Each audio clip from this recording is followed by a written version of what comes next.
შოუის ტრაგედიიდან 3 წლის თავზე გამოძიება ისევ ვერაფერს ამბობს. გარდაცვლილთა ნათესავებს საქმის მასალებზე წვდომა შეზღუდული აქვთ. საქმეს გრიფი ადევს და პროკურატურაც არაფერს ამბობს.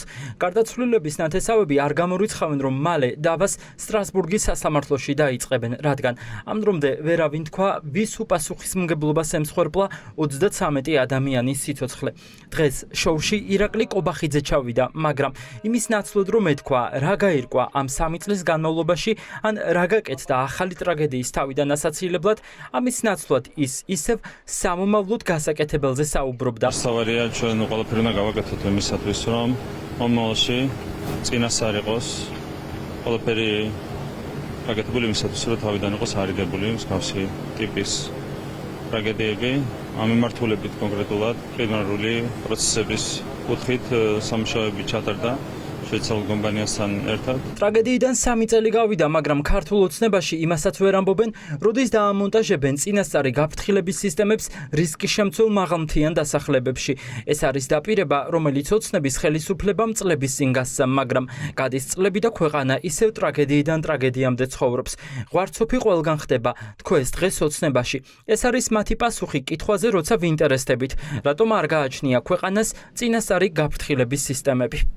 ადრეული გაფრთხილების სისტემა არ ნიშნავს იმას, რომ სამწუხაროდ აღარ მოხდება არსად ასეთი ტიპის ან რაღაცა მსგავსი ტიპის მოვლენები, ბუნებრივი კატაკლიზმები. იმიტომ რომ ჩვენ ხედავთ, რომ ჩვენზე გაცილებით მაღალი დონის სახელმწიფოებს აქვთ გაცილებით მაღალი დონის სისტემები, მაგრამ სამწუხაროდ იქაც ხდება ასეთი ბუნებრივი კატაკლიზმები.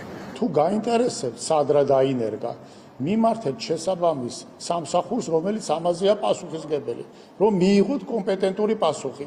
თქვენ ამის ნაცვლად ეხლა მე აქ თითქოს მანამუსებ. არ მოიკითხე?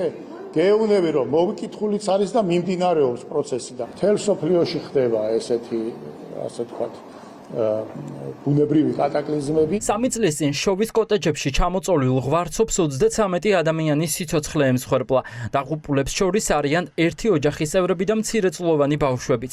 არსებობს ოფიციალური შეტყობინება, რომელიც 3 წლის წინ სტიქიამდე 48 საათით ადრე გარემოს ეროვნულმა სააგენტომ სამთავრობო უწყებებს და ადგილობრივ მუნიციპალიტეტებს გაუგზავნა.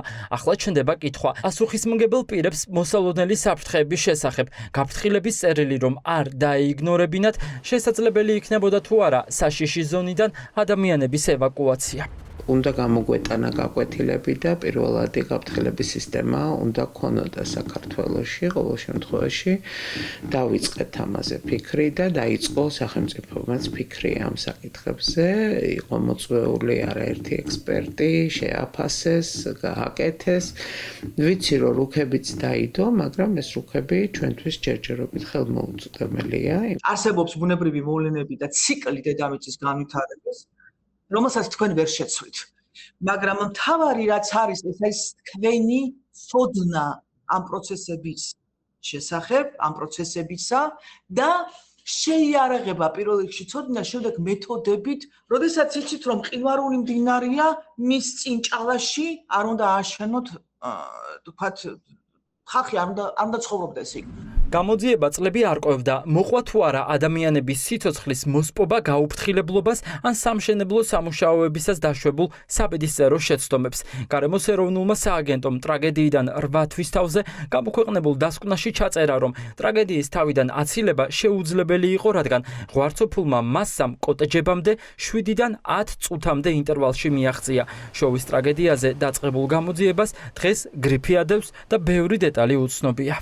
ლელოძლიერი საქართველოს თავითვე ითხოვდა გამოძიების დაწყებას სავარაუდო შესაძლო სამოხელეო დანაშაულებთან დაკავშირებით. ძება დაიწყო არა სამოხელეო დანაშაულის მიმართულებით, არამედ უსაფრთხოების წესვების დარღვევით და ასე შემდეგ, რაც თავიდანვე არასწორ კალაპოტში და ვფიქრობდა ვარაუდია, რომ განზრახდა მიზანმიმართულად, არასწორ კალაპოტში წარიმართა.